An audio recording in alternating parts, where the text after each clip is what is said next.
Yang dihormati lagi dikasihi Tuan Imam beserta AJK Surau, seterusnya muslimin dan muslimat yang dirahmati Allah Subhanahu wa taala.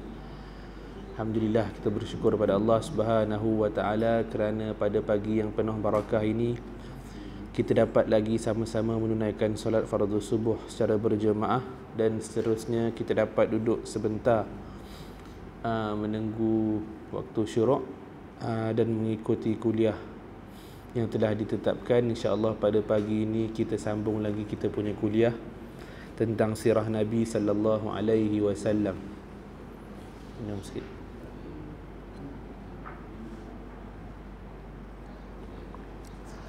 Baik, tuan-tuan dan puan-puan yang dirahmati Allah Subhanahu wa taala, kita ni belajar sirah Nabi sallallahu alaihi wasallam. Dia ada sebab kenapa dinamakan sebagai sirah. Kalau kita tengok tokoh besar mana pun, hebat mana pun, besar mana pun sumbangan dia pada zaman dia dan seterusnya, kalau kita belajar tentang tokoh itu ataupun zaman itu, kita akan dikenali sebagai sejarah. Tapi bila mana melibatkan Nabi sallallahu alaihi wasallam, maka dinamakan sebagai sirah. Para ulama bagi sebab kenapa dinamakan sebagai sirah, iaitu kalau kita tengok sirah ni bermaksud kesan ataupun jejak. Kalau kita dekat padang pasir, Malaysia ni tak adalah, kalau kita pergi luar negara, Tanah Arab ke, dekat padang pasir, macam mana orang-orang selepas itu dia nak tahu jalan tu betul ataupun tidak, tak tersesat ataupun tidak, maka dia tengok jejak kaki orang. Kalau jejak kaki orang tu ada, maknanya insya-Allah tak sesat lagi lah. Tapi kalau tengok satu kawasan tu, satu jejak pun tak ada, maka kemungkinan untuk sesat tu tinggi. Jadi sirah itu dinamakan sebagai jejak kaki lah, kesan kaki. Bila mana macam tu dinamakan sebagai sirah, ialah kesan yang ditinggalkan dan untuk diikuti. Kesan yang ditinggalkan untuk diikuti. So itu sirah Nabi sallallahu alaihi wasallam bukan sakat kita baca selesai letak dalam rak buku. Tak, dia dibaca untuk diikuti dan dihayati. Berbeza dengan sejarah-sejarah benda kaum dan sebagainya yang lain, maka dia dibaca, contohlah kita baca sejarah British datang Malaysia, dibaca, diambil iktibar dan sebagainya, tapi diikuti itu nombor dua.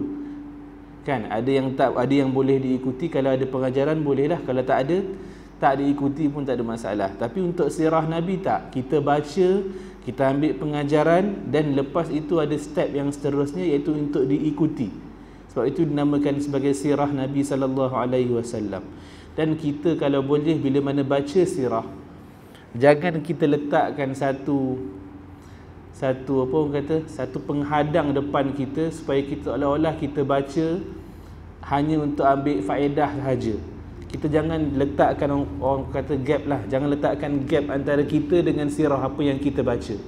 Sebab itu kalau boleh kita tengok para ulama, kita dengan Nabi kita Muhammad sallallahu alaihi wasallam, jangan seolah-olah kita jadikan Nabi itu macam pelakon.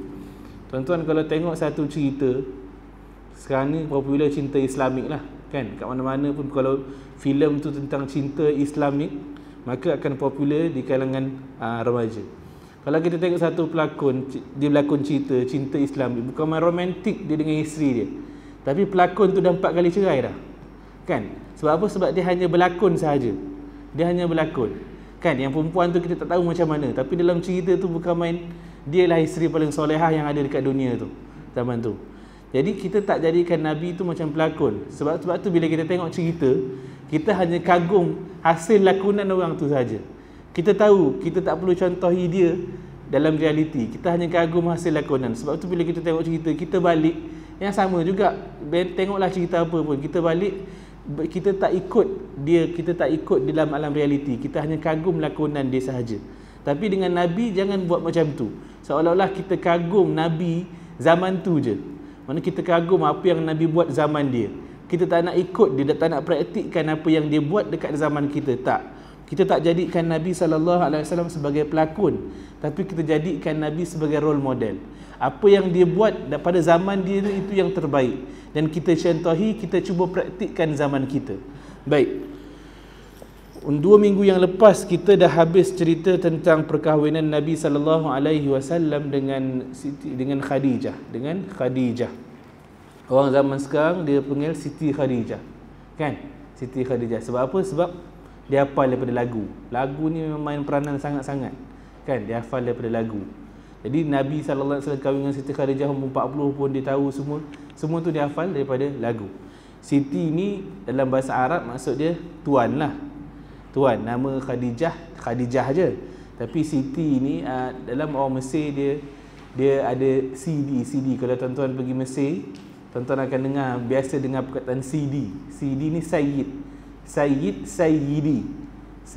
tapi dia ringkaskan jadilah CD. CD tuanku. Tapi itu bahasa Melayu lelaki. Kalau perempuan Sayyidati. Jadi dia ringkaskan akhirnya jadilah dimelayukan jadilah Siti. Tak kisahlah Melayu, kalau kita nak namakan anak kita nak ikut itu Siti, tak kisahlah. Tapi yang penting kita tahu nama Khadijah hanya Khadijah sahaja. Siti itu adalah kita kata gelaran orang yang inilah kita panggil pakcik, makcik, YB, itulah gelaran-gelaran tu. Tapi nama dia adalah Khadijah sahaja. Baik. Nabi SAW kahwin dengan Khadijah. Kita tahu bahawa Khadijah itulah yang pertama ambil first step. Langkah pertama bila mana dia tengok ketinggian akhlak Nabi SAW. Dan pada mulanya dia hanya dengar sahaja apa yang diceritakan. Pada mulanya Khadijah ni hanya dengar je ada seorang budak namanya Muhammad ni memang akhlak dia tinggi. Tiba-tiba bila mana satu ketika Nabi Muhammad dengan seorang dia punya sahabat, dia menjaga unta milik akak Khadijah. Jadi bila mana dia menjaga untanya, bila mana nak ambil upah itu, Nabi Muhammad dia tak datang. Dia suruh, dia wakilkan dekat kawan dia. Bila mana kawan dia datang, akak Khadijah tanyalah mana Muhammad ini. Jadi dia kata innahu yakhsha min muhadatsatin nisa. Kawan dia ni kata Nabi Muhammad ni dia takut ataupun dia segan untuk bercakap dengan perempuan. Itu waktu Nabi dia tak tahu pun dia jadi Nabi. Waktu dia tak tahu pun dia jadi Nabi, dia tak tahu pun dia jadi Rasul. Tapi dia punya sifat semula jadi itu, tabiat semula jadi itu, dia malu untuk bercakap dengan perempuan. Bukan bercakap nak usah ke nak apa, tak. Bercakap untuk nak minta upah pun dia malu. Sampai dia wakilkan kawan dia tu. Kawan dia terpaksa backup. Dia kata innahu yakhsha min muhadatsatin nisa. Dia segan nak cakap dengan perempuan. Sampai macam tu sekali tahap sifat semula jadi Nabi Muhammad waktu itu. Nak dibandingkan dengan kita, fenomena kita zaman sekarang ni, kadang-kadang perempuan ni dia ingat dia dah diletakkan di tempat yang sepatutnya. Kalau kita tengok banyaklah pertubuhan hak asasi wanita lah, apa benda sebagainya, dia nak mengangkat dia punya martabat. Tapi kadang-kadang kita tengok terangkat terlebih sampai kita tengok wanita seolah-olah dieksploitasi. Bagi saya tengok kadang-kadang iklan dekat TV ke, dekat highway ke, iklan yang tak sepatutnya tapi model wanita juga. Iklan lori tapi perempuan juga model. Saya pun tak faham kenapa dia minta perempuan juga. Asal kalau perempuan tu jadi bawa lori tu jadi laju ke lori tu ke, apa pun kena terbang ke apa ke. Iklan peti ais pun perempuan juga dia punya model. Kan, dengan pakai tak cukup lah apa sebagainya. Seolah-olah macam semua benda kena perempuan yang jadi model sebagainya. Kalau perempuan tak jadi model, tak laku barang yang dia jual. Kalau lah dia jual baju ke, mungkinlah kita kata perempuan jadi model. Ni dia jual lori, dia jual peti ais, dia jual aircon, pun perempuan juga jadi model. Seolah-olah macam perempuan tu dieksploitasi. Tapi kadang-kadang ada orang yang jadi model, mungkin dia rasa, oh diri aku ni diangkat sampai macam tu sekali. Sedangkan waktu itu sebenarnya adalah dia dieksploitasi dengan apa yang ada pada batang tubuh dia. So itu Nabi SAW, akhlak dia sebelum dia jadi Nabi lagi, dia dah ada perasaan malu untuk bercakap-cakap dengan wanita. Satu lagi mungkin kita boleh tengok, kadang-kadang kita ni salah bagi priority. Bila mana contohlah ada couple lelaki dengan perempuan, dia dating kan.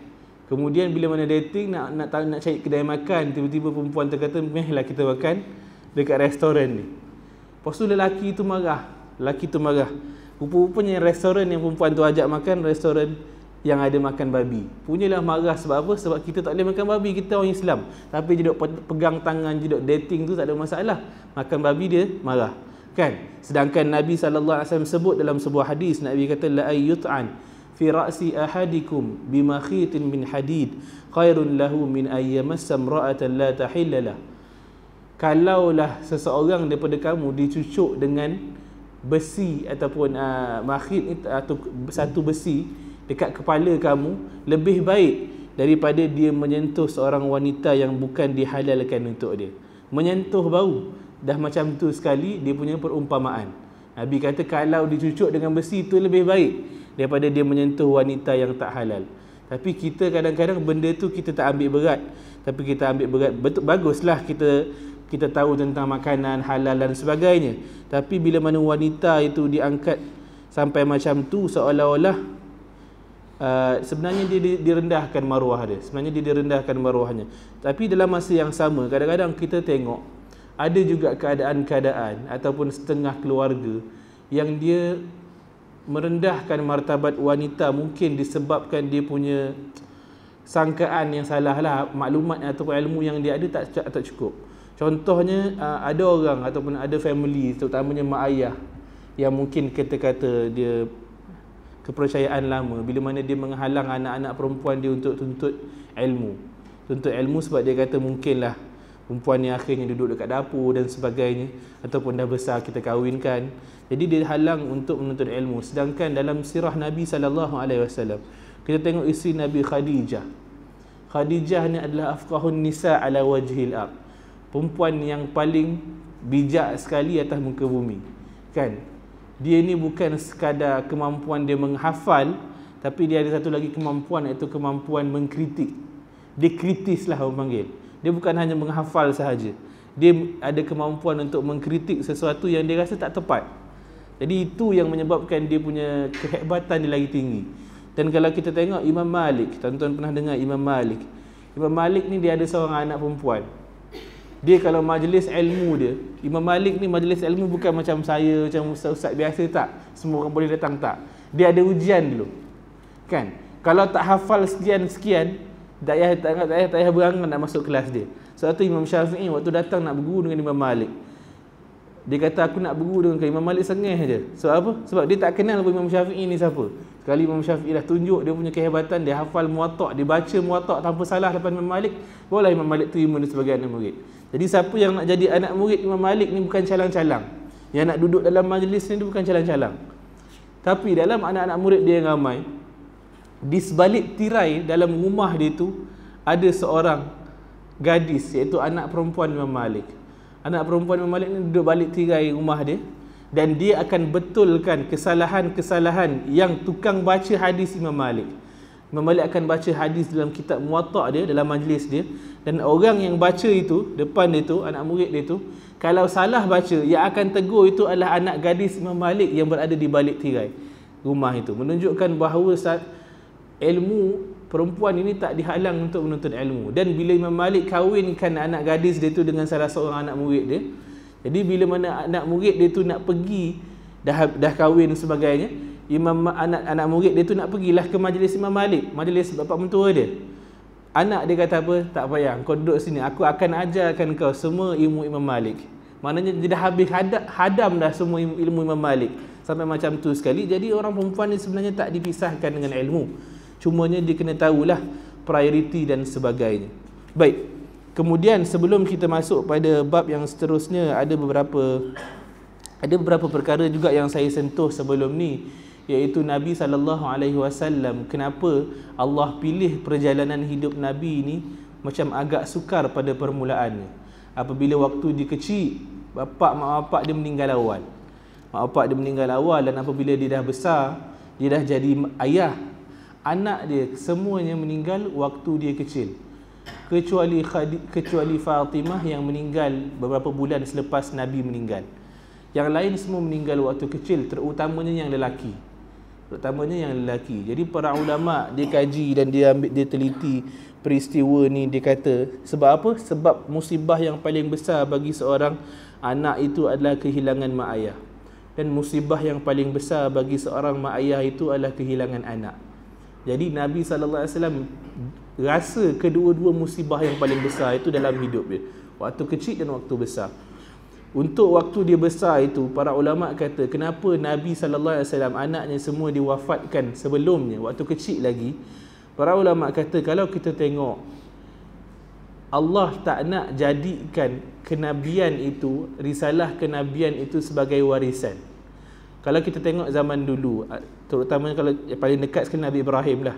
Nabi Ibrahim apabila mana dia meninggal, Nabi Ismail ambil dia punya takhta kenabian itu. Sama juga Nabi Ishaq.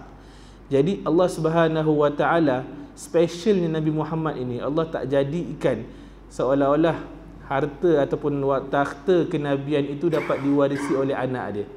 Dan satu lagi, kalau kita tengok ada satu kumpulan yang mungkin kita kata ekstrim, kan? Contohnya Syiah.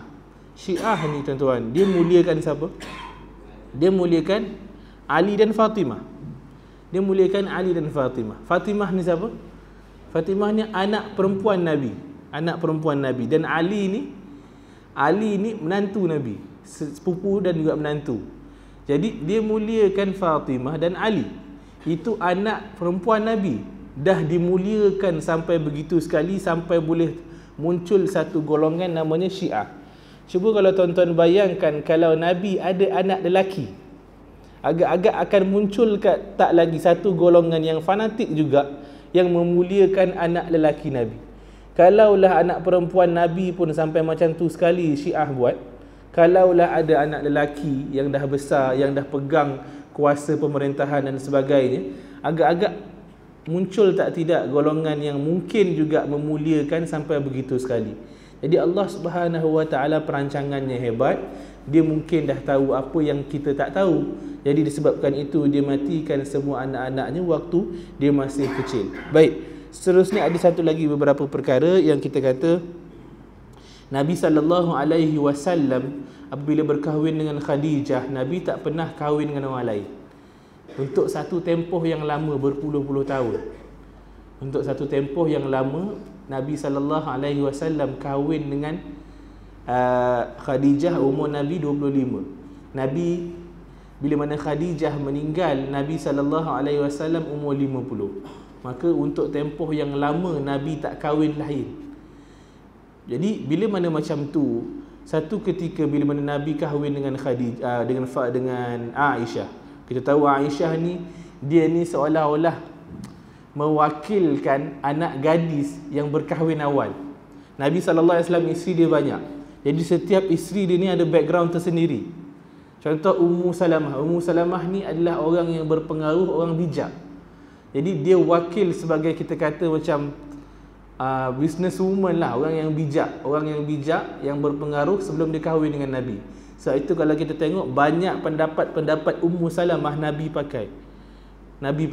Sebab apa? Sebab Ummu Salamah ni dia memang dari segi kehidupan dia teratur, terurus dan orang yang bijak.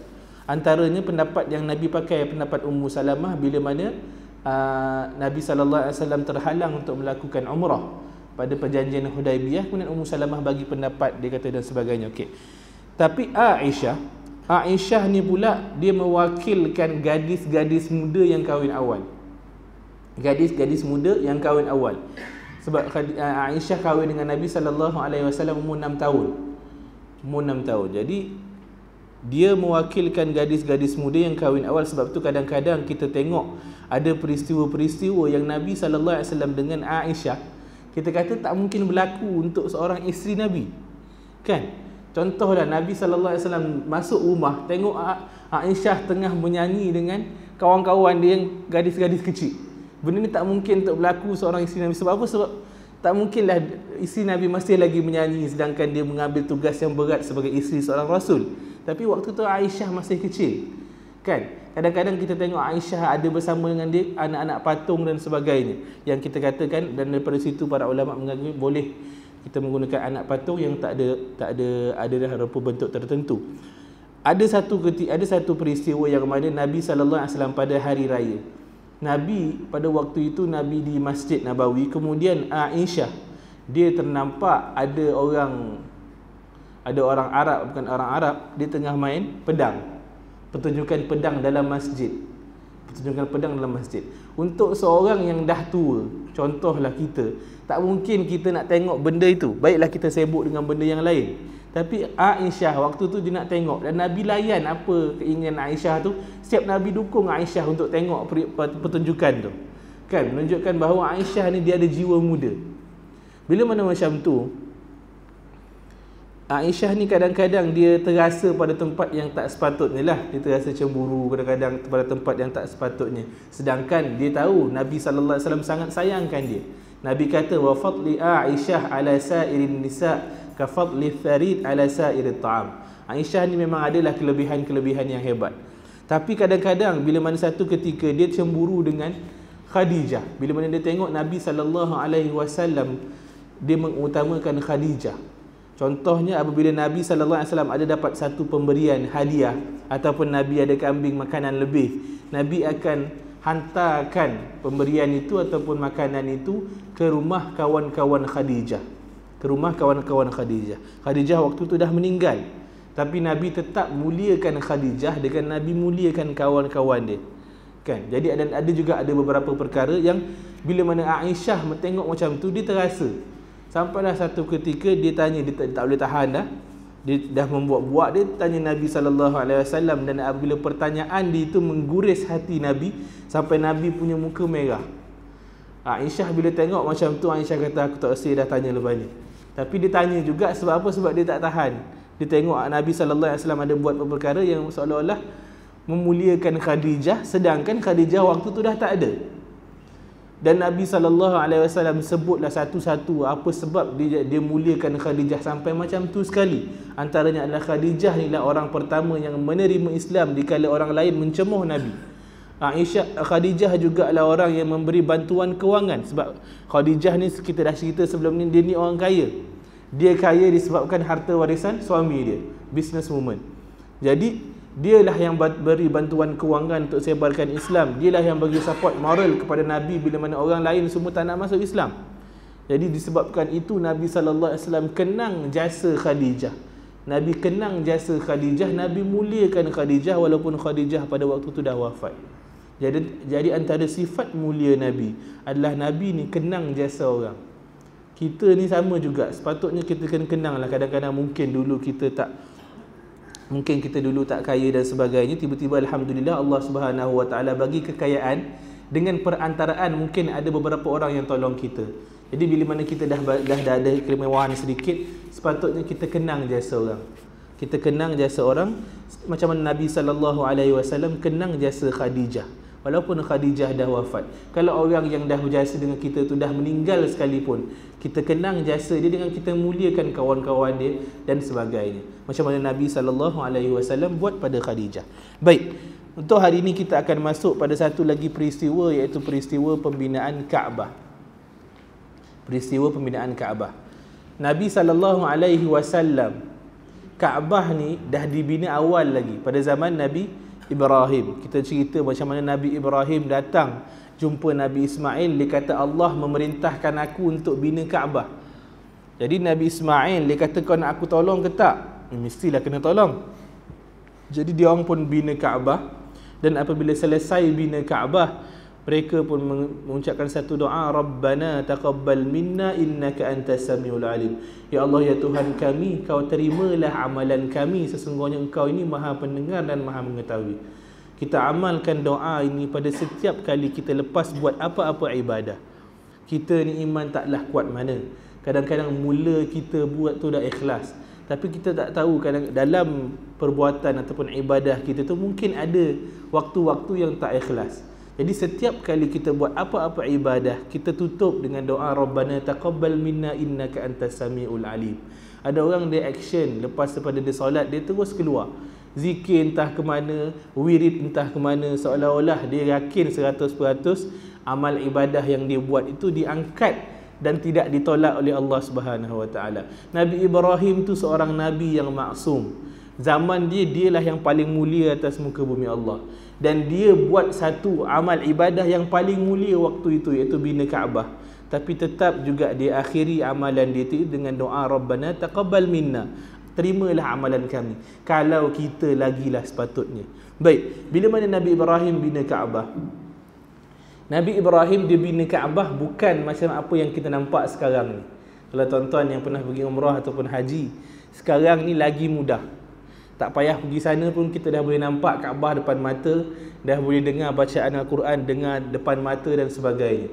Itu ada para ulama di waktu ditafsirkan surah li'ila fi Quraisy tu, li'ila fi Quraisy, surah Rihlatasyita'i was-Saif, falyabudu rabb hadzal bait, dan hendaklah engkau sembah Rabba, Tuhan kepada rumah ini. Rumah ini Kaabah dah. Allah guna perkataan Rabba hadzal bait, rumah ini. Kalau dalam bahasa Arab kita kata perkataan ini tu hadza ke hadhihi ke, bila kita kata perkataan ini, maksudnya contohlah saya kata dekat tuan-tuan, masjid ini. Bila saya kata masjid ini, maksudnya masjid itu tuan-tuan nampak depan mata. Kalau saya cerita masjid dekat Putrajaya, itu kita tak guna perkataan ini, kita guna perkataan itu. Kita guna perkataan itu. Tapi bila kita kata masjid ini, maksudnya masjid tu nampak depan mata. Jadi Allah Subhanahu Wa Taala bila mana sebut dalam ayat ini, dia kata Rabba hadzal bait, Tuhan kepada rumah ini. Rumah ini. Jadi para ulama dia kata antara mukjizat Al-Quran ini bila mana dia cakap Allah guna perkataan ini, sedangkan ada orang yang mungkin tak nampak Kaabah itu bila mana dia baca ayat itu. Kan orang yang mungkin tak pernah pergi haji, orang duduk mana-mana negara yang jauh-jauh, kemudian miskin pula dan sebagainya, dia tak pernah nampak Kaabah. Tapi kenapa Allah tetap juga guna perkataan ini? Menunjukkan bahawa akan datang, kita tengok sekarang ini, kadang-kadang orang tak pernah pergi mana, tak pernah pergi umrah pun, masih lagi dia ada kemampuan untuk tengok Kaabah depan mata dalam TV, dalam gambar, dalam internet dan sebagainya. Jadi walaupun dia tak pernah pergi sana, dia nampak dalam gambar dan sebagainya, menunjukkan bahawa perkataan ini itu tepat yang digunakan oleh Allah Subhanahu Wa Taala. Baik, Kaabah yang dibina oleh Nabi Ibrahim tu tak macam kita nampak sekarang. Yang kita nampak sekarang itu adalah Kaabah yang dibina oleh Quraisy. Yang kita nampak sekarang adalah Kaabah yang dibina oleh Quraisy. Kalau sekarang kita nampak dalam bentuk segi empat sama kan nama? Segi empat sama, cube lah kan? Kaabah yang dibina oleh Nabi Ibrahim, dia segi empat tepat. Dia lebih memanjang dan dia lebih rendah. Dia memanjang dan dia lebih rendah. Kemudian hujung dia tu pada Hijr Ismail itu, tempat yang melengkung, dia cantum. Saya sebenarnya nak bawa gambar, tapi tak sempat semalam, tak sempat nak print. Jadi kalau bawa gambar mungkin nampak lebih jelas. Dia lebih rendah, kemudian dia lebih memanjang dan hujung dia tu melengkung. Sebab apa? Sebab Hijr Ismail tu masuk dalam Kaabah. Sebab itu bila mana Aisyah dia tanya Nabi, boleh tak aku solat dalam Kaabah? Nabi pun bawa Aisyah ke Hijr Ismail. Nabi kata kau solat dekat sini, solat di sini menyamai solat dalam Kaabah. Solat di sini iaitu solat di Hijr Ismail menyamai solat dalam Kaabah. Jadi bila mana Nabi Ibrahim dia bina Kaabah, Hijr Ismail tu masuk dalam Kaabah. Dan Kaabah itu lebih rendah, dan pintu itu, kalau kita tengok pintu di Hijr Ismail itu dia belah utara lah. Pintu yang ada sekarang ni maknanya dia belah timur, belah sana belah barat. Pintu yang kita nampak sekarang ni yang belah timur tu, yang tinggi tu, yang meninggi tu, zaman Nabi Ibrahim pintu dia atas tanah. Pintu dia tak naik atas, pintu dia atas tanah, dan dia ada dua belah pintu. Dia ada dua belah pintu, pintu belah timur dan pintu belah barat. So orang masuk belah sini, orang keluar belah sana. Dan dia tak adalah daun pintu dan sebagainya. Dia ada macam tempat masuk dan tempat keluar. Kemudian itulah binaan yang dibina oleh Nabi Ibrahim alaihi salam. Bila mana pada zaman Quraisy berlakunya peristiwa-peristiwa yang menyebabkan Kaabah ni rosak. Kaabah ni rosak. Antaranya peristiwa kebakaran. Zaman dulu Masjidil Haram ni tak besar. Dia tak adalah satu kawasan dan sebagainya. Jadi zaman dulu orang ada pasar, ada semua keliling Kaabah. Macam biasa, yang ada hanya Kaabah saja. Zaman sekarang tak boleh, hotel pun semua mana ada, semua jauh-jauh. Jadi kita tak nampak. Zaman dulu pasar sebagainya. Jadi ada orang dia berniaga dan sebagainya dekat dengan Kaabah. Sampailah satu ketika takdir Allah terbakar kelambu Kaabah tu. Disebabkan api. Terbakar kelambu Kaabah. habis menyebabkan Kaabah rosak. Sebab apa? Sebab api merebak dengan cepat menyebabkan Kaabah rosak. Kemudian ditambah pula dengan berlakunya banjir di Mekah pada waktu itu. Sebab Mekah ni dia macam lembah, dia tempat air lalu lah, dia lembah, jadi selalu sangat banjir. Zaman sekarang ni susahlah nak banjir sebab dah ada sistem pengairan yang baik. Jadi bila mana banjir, lepas tu terbakar dan sebagainya, akhirnya orang Quraisy, orang Mekah membuat satu keputusan untuk kita renovate Kaabah ni. Dia pun mesyuarat. Ada yang kata kita tak payahlah bina balik, kita renovate je, mana yang rosak kita betulkan, tak payah nak bina balik. Sebab apa? Sebab Kaabah ni dah dibina oleh daripada zaman dulu dan sebagainya, rumah Allah. Jadi kalau kita bina balik, mana kita robohkan, kita bina yang baru, takut Allah murka, takut Allah marah. Ada yang pendapat tak, kita sebenarnya bukan kita nak robohkan betul-betul, kita nak roboh supaya kita nak bina yang lagi cantik, yang lagi kukuh dan kuat. Tapi alhamdulillah akhirnya dapat satu keputusan untuk bina semula. Bina semula, bukan hanya renovate, tapi dia bina semula. Takdir Allah Subhanahu Wa Taala, bila dapat keputusan itu, ada satu kapal yang dipenuhi oleh kayu-kayan dan alat-alat untuk membina daripada Yaman ke Parsi. Dia nak on the way ke Parsi, tapi dia karam. Taufan, dia karam. Kapal ni dia penuh dengan alat binaan untuk bina gereja daripada Yaman. Dia karam, dan dia karam di Jeddah, dekat dengan Mekah. Jeddah dengan Mekah lebih kurang 45 minit. Zaman sekarang lah, zaman dulu mungkin jauh.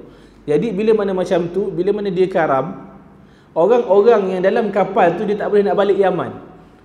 Cara dia nak balik Yaman adalah dia kena jual semua barang yang ada dalam kapal tu supaya dia dapat duit dan dia boleh balik semula.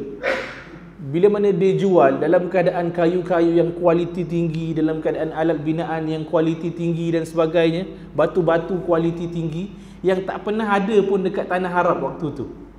Tapi waktu mereka buat keputusan untuk bina Kaabah balik, tiba-tiba datang satu kapal yang mana bawa kayu-kayan yang hebat-hebat, dan dia dalam itu juga ada arkitek, namanya ada banyaklah nama. Kalau dalam sini dia kata arkitek tu nama Baqum. Kan, arkitek inilah yang mengetuai pembinaan Kaabah pada zaman Quraisy. Cumanya bila mana nak bina Kaabah, saat nak bina tu ada satu, ni diceritakan dalam kitab-kitab sirah, kitab-kitab sejarah, diriwayatkan ada satu ular yang besar yang jaga harta-harta dalam Kaabah. Zaman dulu diorang ni, dia orang muliakan Kaabah, tapi bukan mulia yang betul lah. Bukan mulia yang betul, penuh berhala lah. Lepas tu diorang sedekahkan harta diorang dalam Kaabah, seolah-olah diorang macam bagi Kaabah satu harta-harta yang baik diorang. Jadi bila mana harta-harta yang disedekahkan pada Kaabah itu disimpan dalam Kaabah, dalam kawasan dalam Kaabah tu, dan harta itu ada dekat situ, ada seekor ular yang besar, seolah-olah ular tu yang menjaga harta tu. Jadi setiap kali diorang nak pecahkan ataupun nak runtuhkan Kaabah, ular tu dia muncul. Ular tu muncul seolah-olah nak bagi tahu ular tu tak kasih untuk pecahkan Kaabah. Akhirnya ada seorang namanya Al-Walid Ibn Mughirah, antara orang yang tua di situ. Dia kata, dia pun berdoa, dia kata, ya Allah, ya Tuhan kami, sesungguhnya kami tak nak apa-apa pun daripada perbuatan kami ini melainkan kebaikan. Apa yang kami nak buat ni, kami nak runtuhkan Kaabah ni bukan sebab kami nak runtuhkan macam Abrahah tu, tak. Kami nakkan kebaikan, iaitu kami nak bina balik rumahmu ini. Jadi kau tolonglah kami, bantulah kami. Selesai doa, Allah Subhanahu Wa Taala hantar burung entah daripada mana keluar daripada langit, dan burung itu angkat ular tu dan campak di satu bukit yang lainlah dekat dengan Mekah. Jadi selepas daripada itu masih lagi dia orang takut untuk rosakkan Kaabah itu, untuk runtuhkan Kaabah tu.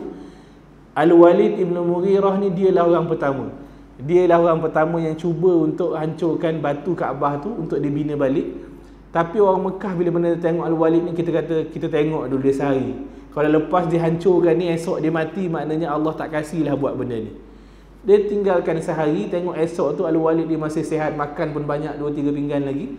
Jadi dia pun terus sambung buat hancurkan Kaabah. Cumanya untuk batu asas, foundation Kaabah tu dia orang tak dapat hancurkan. Sebab apa? Sebab Allah Subhanahu Wa Taala pelihara asas Nabi Ibrahim tu. Asas yang dibina oleh Nabi Ibrahim tu Allah pelihara. Yang lain tu dia orang bina, memakan masa dan sebagainya.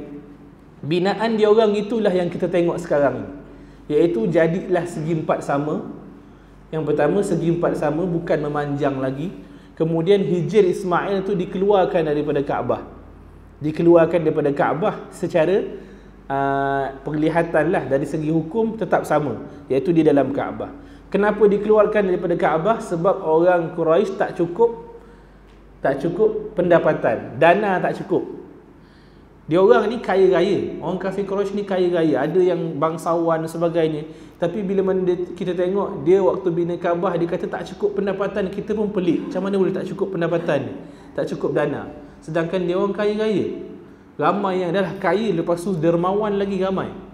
Kita tengok macam tu, rupa-rupanya apabila dia orang ini waktu nak kumpulkan harta untuk bina kembali Kaabah, nak beli kayu-kayan yang ada dekat Jeddah itu, waktu dia orang bina kumpulkan harta, dia orang syaratkan harta yang dikumpulkan mestilah harta yang baik sahaja. Tak ada padanya riba, peras ugut, pecah amanah, judi sebagainya. Hanya harta yang baik.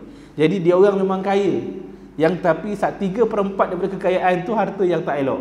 Harta yang tak elok. Disebabkan itu bila mana nak kumpul harta yang elok sahaja, tak cukup dana. Tak cukup dana. Jadi dia orang pun keluarkanlah Hijr Ismail daripada Kaabah. Kemudian dia orang tinggikan Kaabah. Kita tengok Kaabah sekarang ni tinggilah disebabkan pembinaan dia orang. Dan dia orang tutup satu pintu. Pintu di belah sana dia orang tutup. Di belah barat tu dia orang tutup, dia orang hanya kekalkan pintu di belah timur. Dan pintu itu ditinggikan. Kita tengok sekarang ni pintu tu kalau nak naik dia mesti guna tangga. Dia mesti guna tangga. Jadi ditinggikan sebab apa? Sebab sebelum ini dia orang, ramai orang cuba untuk curi harta-harta yang dia orang sedekahkan dekat Kaabah tu. Dalam tu ramai orang cuba curi. Sebab apa? Sebab sebelum zaman Quraisy, Kaabah tu dia tak ada tutup, tak ada atap. Jadi dia orang curi. Bila mana macam tu, dia orang pun bina atap supaya tutup Kaabah itu, dan dia orang tinggikan tangga pintu itu.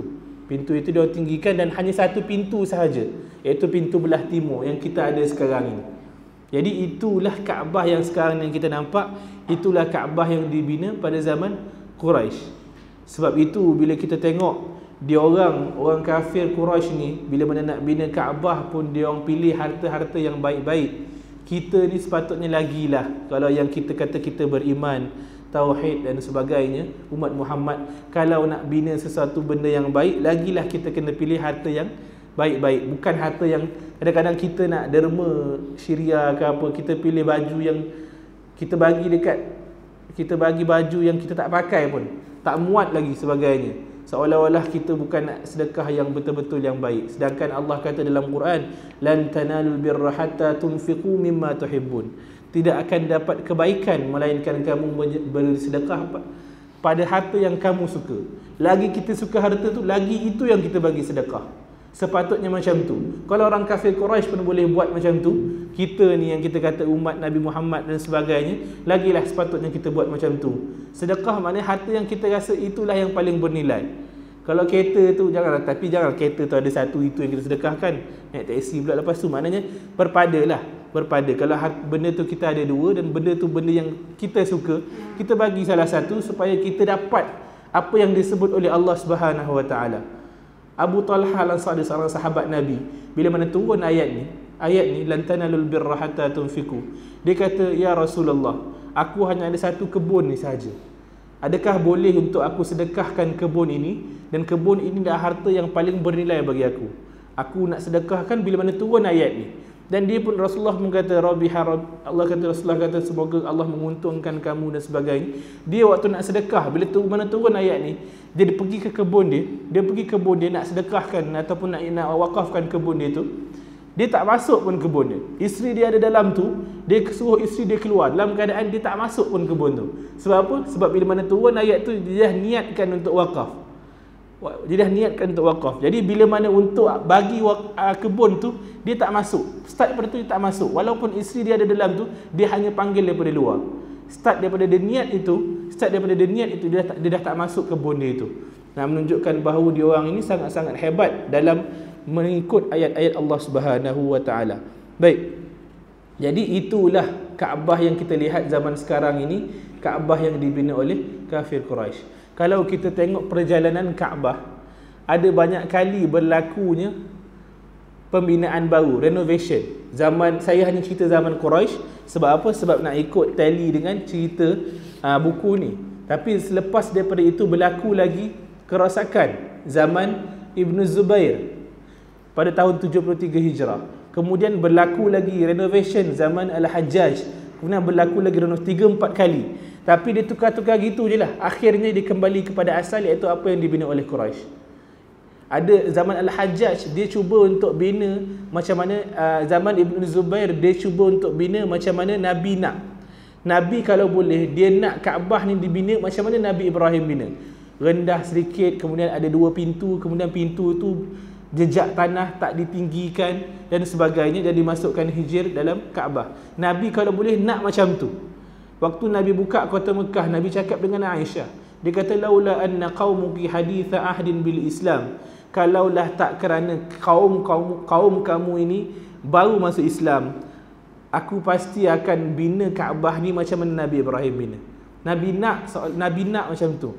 Ibnu Zubair, seorang sahabat Nabi pada tahun 73 Hijrah, bila mana dengar hadis ni, dia pun bina Kaabah macam mana Nabi nak. Tapi lepas daripada tu Al-Hajjaj, tuan-tuan mesti pernah dengar seorang ketua askar general nama Al-Hajjaj Ibnu Abdullah Ibnu Yusuf Al-Thaqafi. Jadi bila mana dia ni memang ni lah, memang rival dengan Ibnu Zubair. Dia tengok Ibnu Zubair bina Kaabah ikut Nabi nak, dia pun kata Ibnu Zubair ni dia telah menukar binaan Kaabah. Jadi dia bina balik macam mana Quraisy bina. Dia bina balik macam mana Quraisy bina, dan itulah sampai sekarang lah kekal binaan itu. Tapi tak ada masalah walaupun Kaabah tu binaan dia macam Nabi Ibrahim ke Nabi Quraisy ke. Para ulama sepakat bahawa kita ini tak menyembah Kaabah. Kita hanya menghalakan muka kita ke arah Kaabah sebagai tanda kiblat. Tak kisahlah binaan dia macam mana. Sebab itu Imam Malik bila mana tengok macam tu, khalifah zaman dia itu Harun Ar-Rashid, dia kata kita tak boleh macam ni. Kaabah ni dibina atas desain orang Quraisy. Sepatutnya kita kena bina Kaabah atas desain Nabi Ibrahim, sebab kita agama Islam. Tapi bila mana dicadangkan benda tu pada Imam Malik kata tak payah. Aku tengok Kaabah ni sejarah dia telah bertukar macam-macam, daripada sini ke sana. Aku takut bila mana ditukar sekali lagi desain Kaabah ni, dia takut dia jadi permainan di antara pemerintah-pemerintah Islam. Kang zaman kita ubah balik. Pula zaman kang akan datang, pemerintah tu tengok tak sesuai, kita kena tukar balik, tukar lagi. Jadi aku tak nak macam tu.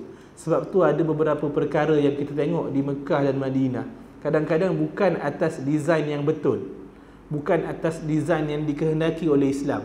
Tapi para ulama waktu itu telah berijtihad. Dia mengatakan kita biarkanlah. Takut-takut kita buat renovation, orang Islam lain mengamuk dia ingat kita nak hancurkan Islam, sedangkan kita nak buat benda yang baik. Contohlah ada pemerintah zaman sekarang dia kata kita tak boleh, kita kena buat juga Kaabah dalam desain Nabi Ibrahim. Dia pun nak hancurkan Kaabah. Tapi orang yang lain yang tengok, dia tak tahu maklumat sebenar, dia ingat orang tu nak hancurkan Kaabah, dia pun mengamuk, dah bergaduh sama sendiri, sedangkan orang tu nak bina balik Kaabah. Jadi sebab itu kita tengok kadang-kadang ada desain-desain yang tak berapa tepat. Contohnya di Madinah kita tengok kubur Nabi Muhammad. Kubur Nabi Muhammad dia macam masuk ke dalam masjid, betul? Sedangkan asalnya kubur Nabi Muhammad bukan dalam masjid. Kubur Nabi Muhammad di luar masjid.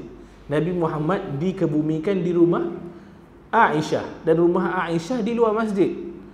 Tapi pada zaman pemerintahan Umar bin Abdul Aziz, mereka para pemerintah itu tidak sepakat untuk memasukkan kubur Nabi Muhammad dalam masjid untuk pembinaan perluasan Masjid Nabawi.